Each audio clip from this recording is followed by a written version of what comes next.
I'm Derek Watson, and this is the Watson Report. We're going to start off with government and politics, and this is also international news, so we're just going to lump it all together because we're lazy. The EU and the US, President Trump announced on Wednesday, are working towards zero tariff trade, which is great news for American industry because it'll open up trade with the EU in a way that it hasn't been opened before. Plans aren't completely figured out yet. They're still in talks, but one thing that the EU has agreed to is to buy American soybeans, which is a huge export for us, and a big reason why the U.S. was working on a farm bill or a measure to help farmers earlier this week with $12 billion in relief. So this is big news for the U.S. and for the global economy. What do you think, Jake? I think it's a step in the right direction. I think the whole tariffs things I think is silly. And I think if the farm bill would have been something that gone through, that's $12 billion. That is a self-inflicted wound. I mean, you could argue that, yes, China, is a part of this as well. I understand that. I just think overall, any political view you have, you can understand it. I think they can understand that it's a silly situation that we've got ourselves into. I'm glad that we've made some headway to kind of help farmers out and go in the right direction, because farmers are the ones that have been hurt the most by this stuff. And I hope this can get settled. Yep. And as Trump has been saying about the tariffs the whole time, because I'm not a huge fan of tariffs in general. However, I understand that Trump is using them as a tool to create better trade climate between the U.S. and other countries. And this is the first example of it actually starting to work out. Also, when it comes to China, I guess they're working to reevaluate their currency by devaluing it in order to curb some of the tariffs that the U.S. has put on them, because it hurts them more than it hurts us. And doing that, I think eventually is going to hurt them in the long run, because a lot of investments in China are going to leave there because their money's not going to be worth as much there. So interesting to see how this is all going to play out. I hope everything works out well. Again, I've been skeptical of the tariffs in some ways, but I understand he's using them as a tool, not as a permanent solution. So, and I want people to understand there's no winning a trade war. It's eventually one side gives up, and one side. And the other side wins. There's no winning a trade war. Yeah, I think there is. If we get these zero tariffs, I'd say that we won, because we're in a better situation than when we started. In a perfect world, that would happen, but we'll see. We'll see how this plays out. What's happening right now, Jake? So welcome to a perfect world. On to sports. We're gonna do a little Husker homer today because we're getting pretty excited about the season that's coming up in the next month. And I just wanted to ask you a question, Jake. As Big Ten Media's days wrapped up, Scott Frost talked a little bit about rivalries, and it's been a big question since Nebraska has joined the Big Ten, and rivalries of old, such as Oklahoma, have kind of faded away since we don't play them anymore. Does Nebraska have a Big Ten rival? Or if they don't, where do you see the most potential for a real rivalry going to the future? Or any other comments you have on that? I think that Nebraska does have a legitimate rival in two teams. I think not yet, but for the second team. But the first team, I definitely think there's a legitimate rivalry with Iowa. Iowa fans don't like anybody but Iowa. Nebraska fans don't like Nebraska. I am living literally in the heart of Iowa, and I can tell you that Iowa fans don't like anybody but themselves. I'm kidding. I know a lot of Iowa fans out there. They're nice people. But I think that is a legit rivalry between those two teams.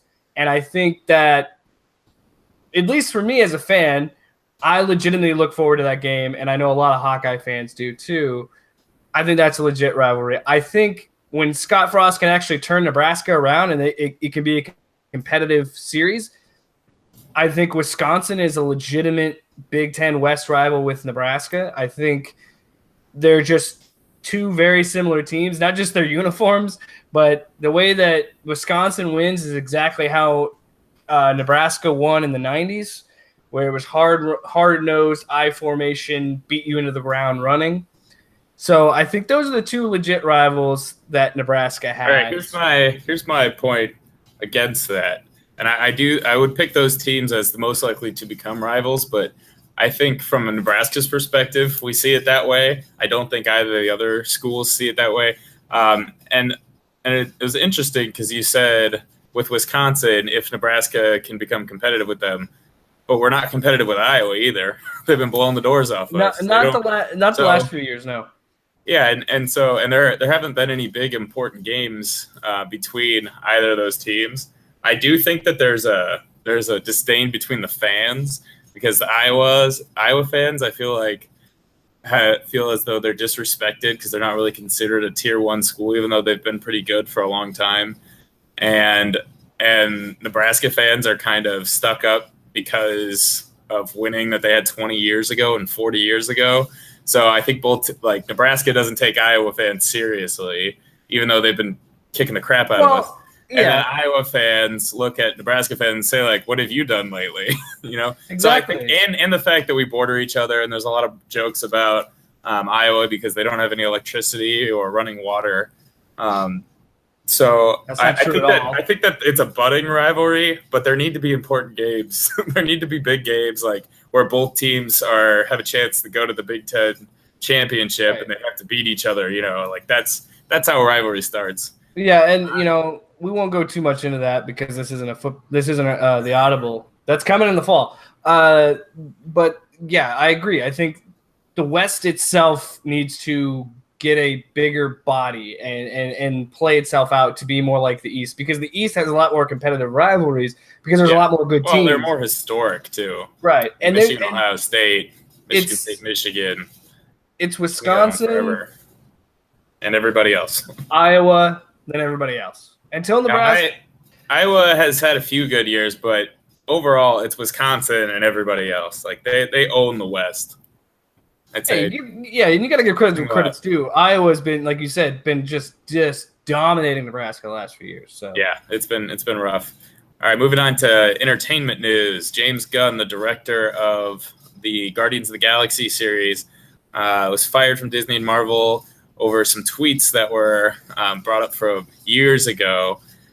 Some pretty disturbing ones, such as, "I like when little boys touch me in my silly place," and "the best thing about being raped is when you're done being raped." And it's like, phew, that was great, not being raped. Tweeted about monkeys masturbating on children and how it made him extremely happy.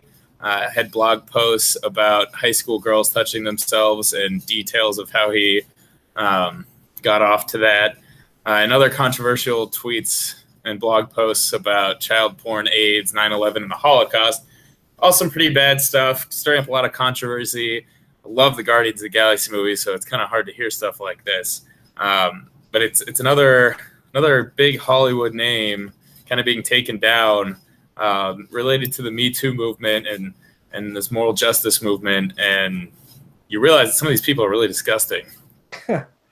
Well, I want to go out by saying that that I don't like what was said in the tweets, and I think they were in poor taste. I understand they were trying, like he claims they were trying to be jokes, and I see that they are tweeted as jokes, but that doesn't mean they're funny. They're very important. They're very poor taste.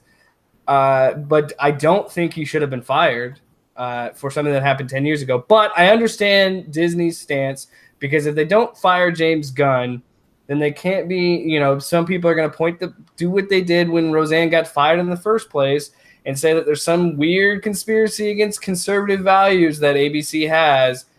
You know what I mean? So I get the PR move to remove him, because based on principle, they did the same thing with Roseanne with, her racist tweets. You have to do something similar. But I think there are plenty of examples of people, even if it's stuff that came up 20 years ago, which is much longer than this, that people are held accountable. I don't think there's anything wrong with that. I mean, it's pretty disgusting stuff. He's already made millions of dollars.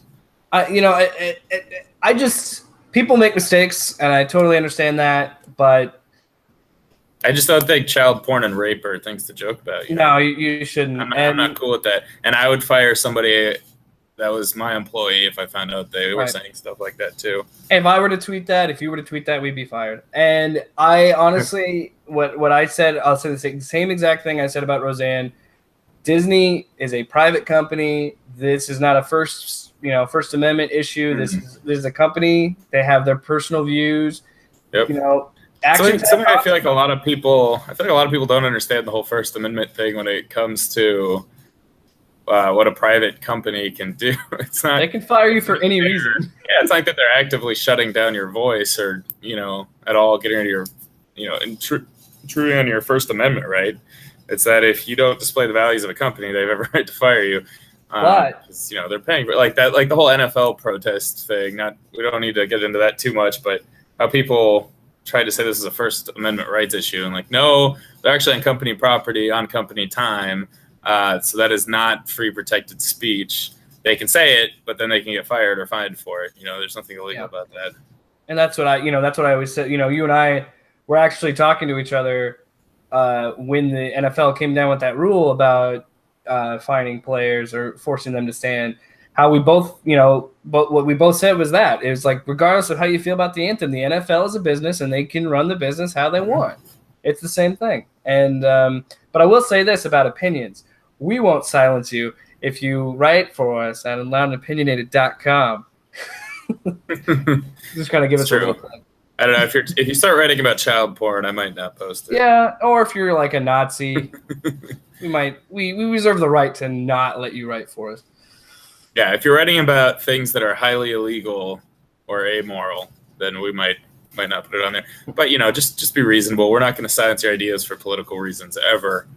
And then our random news of the day: Jake, our wonderful, beautiful host, went and saw Shania Twain with his girlfriend last night. And he has a story to tell. For the second time in 2 months. It's not super, crazy. It's just a funny story. Because last weekend, Ashley's friend had been in town, and we had joked about going to see Shania Twain again because she was going to be in Des Moines this week.